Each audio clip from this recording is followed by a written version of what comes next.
Hi Virtual Ninja, welcome to HomeBody. My name is Wheels and I'm going to be taking you through some of our culture and language at Mark Fisher Fitness, and make sure you feel comfortable jumping into classes. We're going to go over movements, I'm going to show you some modifications or progressions of certain movements, and we're going to make sure you are set up for success going into this thing. First things first. We're gonna go over some cues to get your body to neutral, and we use some interesting language to get you there. So as you're going through classes, the coaches will be saying these random things, and you're gonna know what the heck they mean. I'd also like to point out, business on the top, pajama pants on the bottom, because we're at home and we can literally do whatever we want. So however you feel comfortable in class, wear whatever you want, as long as your bits are covered up enough that we don't scare the children. Oh, here we go. As we're getting your body to neutral, we're gonna start in the pelvic bowl. So I want you to put your hands on your hips, feet are under your hips, and I want you to pretend like you have a big bowl of Lucky Charms, and we're just gonna start swirling this Lucky Charm bowl around. You wanna reach your hands out, put them over your head. Hey, yeah, we want pelvic bowl to move. Good. Now, from the side, I just want you to go back and forth, without letting this move too much. When we dump down the front, we call this position porn star, right? So my booty's popped up, I got a pretty decent arch in my back. When we dump down the back, my butt's tucked under, we call this sad dog. So sad, right? My booty's tucked like a sad dog or pooping dog. Porn star, sad dog. Those are just cues to get your hips to neutral. So when we say sad dog, you're gonna tuck your hips under. If we say porn star, you'll stick your booty out. And that's what that is. Next, let's put your hands on your rib cage, like right under your tatas, and you're gonna inhale as big as you can, and see your hands expand, and then exhale and feel them close together again. Good. From the side, it looks like this. So you notice when I exhale, my rib cage comes down, and I'm in a braced position in my core. When I'm in that inhaled state, we call this rib cage boner. And most of the time we don't want that. A lot of times porn star accompanies rib cage boner. So I want to exhale, close my ribs down, and try to have a braced ab position as we go through most of the movements. Again, we'll cue this up as we go through class, but just know, sad dog, tuck your butt under, porn star, sticking your booty out, rib cage boner, pow! That's it. Okay, we're gonna start in plank because almost everything we do is a plank that moves. So if you can find the right pelvic bowl position, the right shoulder blade position, and the right tension in your abs while our limbs aren't moving, the goal would then to be create that same tension while you're doing other stuff with your arms and legs as we get into other exercises. So, looks like this. We're gonna start with parallel forearms on the ground. I want you to make big fists, and you're gonna pretend like you're holding on to two massive boners, all right? Roll with me here. Two boners. We're gonna tuck your toes under and then push yourself away from the ground. Now, I like to pretend like I'm holding onto boners because it's the last thing I'd ever wanna be by. So I push myself as far away as I can, and I should feel my shoulder blades move and feel a little bit more tension in my abs. If you're into boners, maybe hold on to something that you don't like. Push yourself away from whatever that is and go from there. I'm gonna show you this from the side. So we want active push through the shoulder blades. And you remember that sad dog we talked about? I want you to find that there as well. So from the side, it looks like this. I have to improvise a little bit because this is all the space I have, so my feet are under my table. Again, my boners are in hands. I'm gonna tuck my toes, push up through my shoulder blades, so I'm pushing away, and then I wanna tuck my hips under, sad dog. What we don't want is this porn star position. You'll start to feel that a lot in your lower back if you have a porn star arch back like that. So I'm pushing the ground away, tucking my hips under, and you should feel lots of abs there. From here, we're gonna go into a push-up because a push-up is a plank that moves. So we're still gonna find sad dog through your pelvic bowl, and we're gonna play around with hands in shoulder position.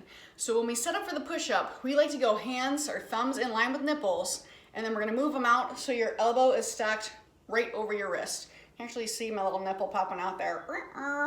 Right, in line with nipples. I'm gonna bring these out so I have stacked joints because stacked joints are happy joints. So anytime we can line up your wrist and your elbow and your shoulder is a good day. So we have this, nipples, reaching out, and that's where I'm pushing from. I have about 45 degrees between my elbow and my torso, like one New York slice of pizza. We don't want 2 slices of pizza or no slices of pizza, just one big slice of pizza. Jazz hands too. We want a solid foundation for you to push from, so wide fingers, stacked joints, nipples, and we're ready to go. It looks like this. All right, so as I start from the ground, I'm gonna lay down, find my nipples, ooh, there they are. Slide my hands out so my wrist ends up stacked right under my elbow. Jazz hands. I'm gonna tuck my toes, find a little bit of sad dog, and push from there. It looks like this.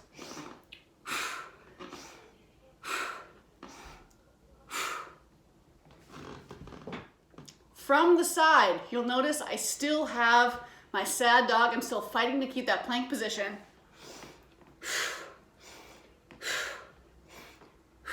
Now, just like my plank, my booty's gonna wanna pop up, but that's not gonna feel good. Tuck under and push. This could also be done from the knees. So it doesn't have to be from the toes. You can absolutely drop your knees down. We can do the same thing. Nipples from the knees and go from there. Another option would be to bring the floor closer to you instead of being down on the floor. So if you have a table, if you have the side of a couch, it can also look like this. My surface is raised. I'm gonna find my plank with sad dog right now here, tucking under. So if you're at home, you can use any surface you have to make the push-up accessible to you. Let's talk about some knee dominant patterns. Knee dominant patterns are typically referring to a squat and a split squat. If you have knee things where you're not doing squats or split squats because it doesn't feel good, your coach will be able to give you modifications or different options that you can choose in class. Let's start with the squat. In the squat setup, your feet are gonna be about shoulder width apart, toes forward to slightly angled out. We don't want them too far out, not like 5th position turnout, but maybe like 20 degrees, 30 degrees turned out, if that feels comfortable for you. In a squat, my butt is going down and up, down and up. Hands can be anything you want. Sometimes jazz hands, sometimes I like prayer hands, or even a reach forward could help pull your rib cage back and keep your core engaged. Looks like this. So my booty goes down as I reach and up. My knees are tracking in the direction of my toes, so they're not caving in here. Right, they're also not like, whoa, way out to the side. They're tracking in the direction of my toes as I sit my butt down and up. From the side, it looks like this. And I'm reaching, dropping my hips down and up, down and up. Now, as you go through classes, you might want to load this, and there are different options of loading. So really, anything you have in your house, you can grab to load. So if you have weights or you've done kettlebell work at the clubhouse and you want to do a goblet squat or some kind of dumbbell variation, you absolutely can. If you want to use cleaning supplies, house plants, whatever you want, we can load this up in a bunch of different ways.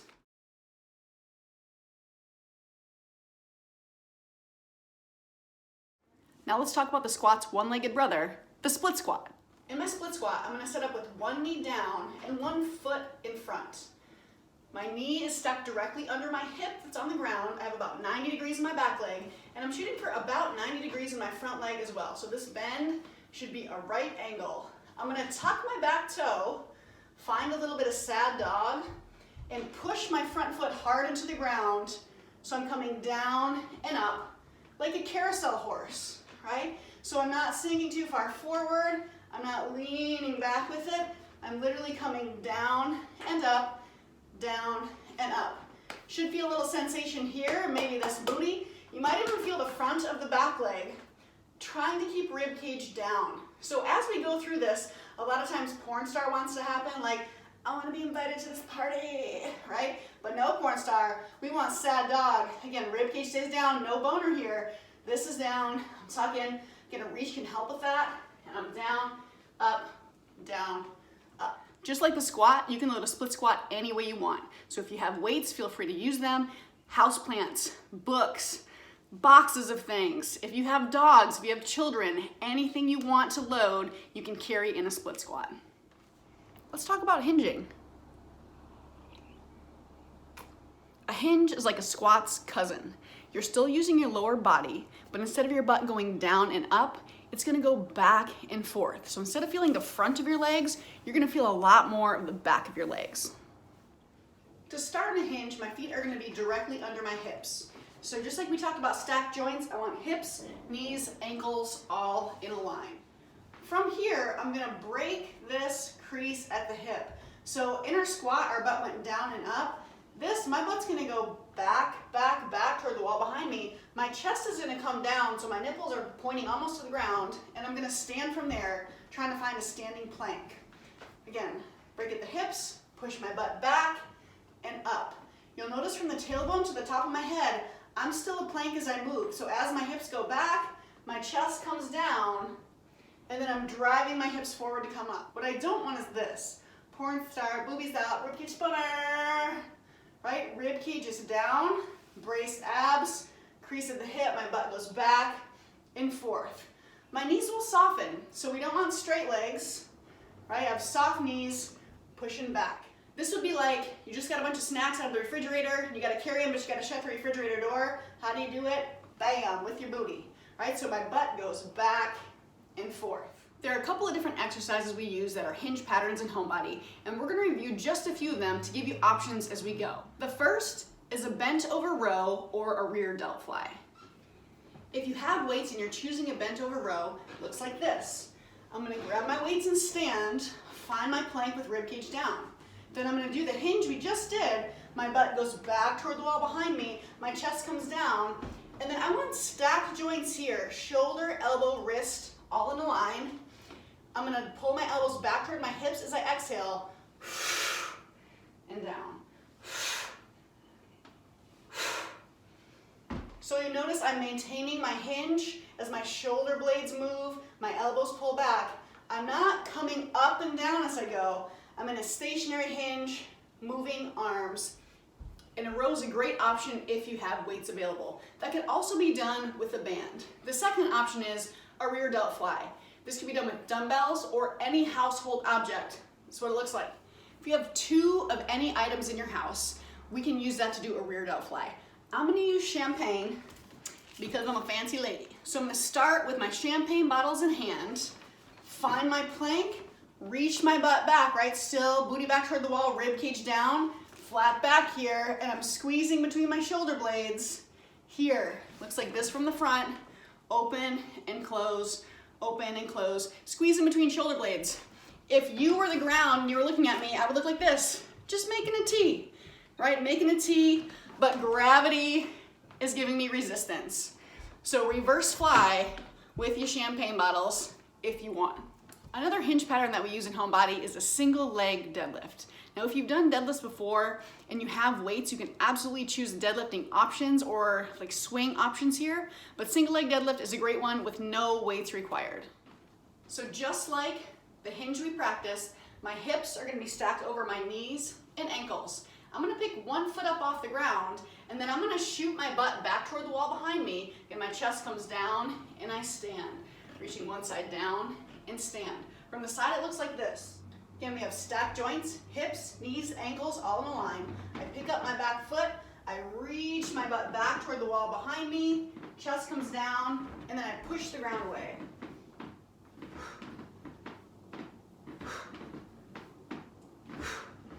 I feel a lot of booty and hamstrings, back of the leg muscle, glutes and hamstrings. So a hip dominant movement working the back of the leg. Another hinge variation is a glute bridge, and it's some old school Jane Fonda shit. Starts on your back with your knees bent. So I'm on my back, booty's on the ground, feet on the ground, knees bent. My rib cage is gonna come down, and I'm gonna squeeze my butt, think sad dog, and drive my hips up. So now I'm a plank from my knee to my shoulder. If you wanna reach your hands up to pull your rib cage down, you might feel a little bit more booty and hamstring, and you're gonna get some more abs. Looks like this.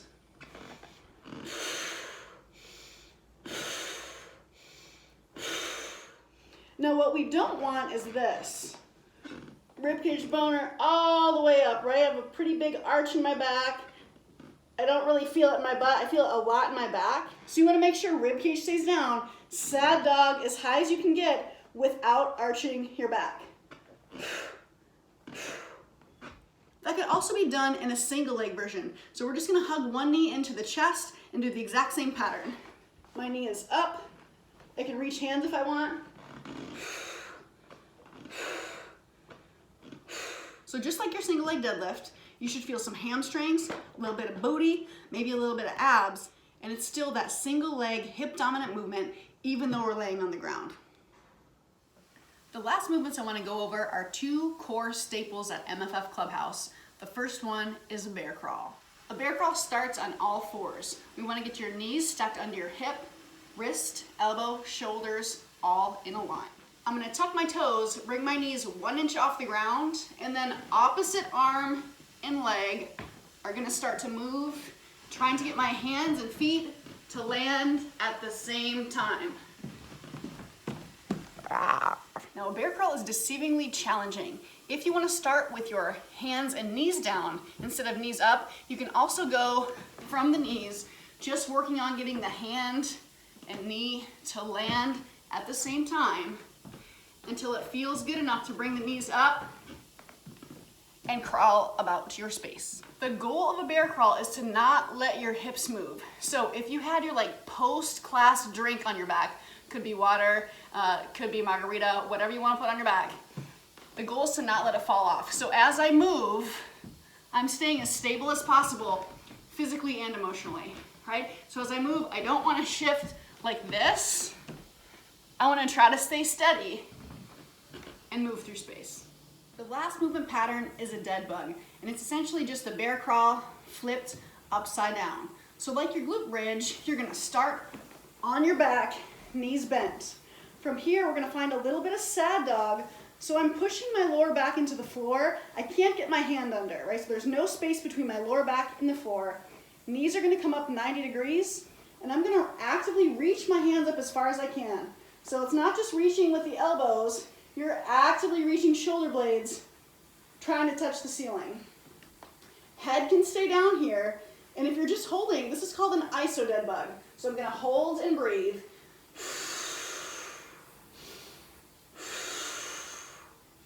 You can also get some movement with it as that starts to feel good. So we're gonna go opposite arm and leg, extending out.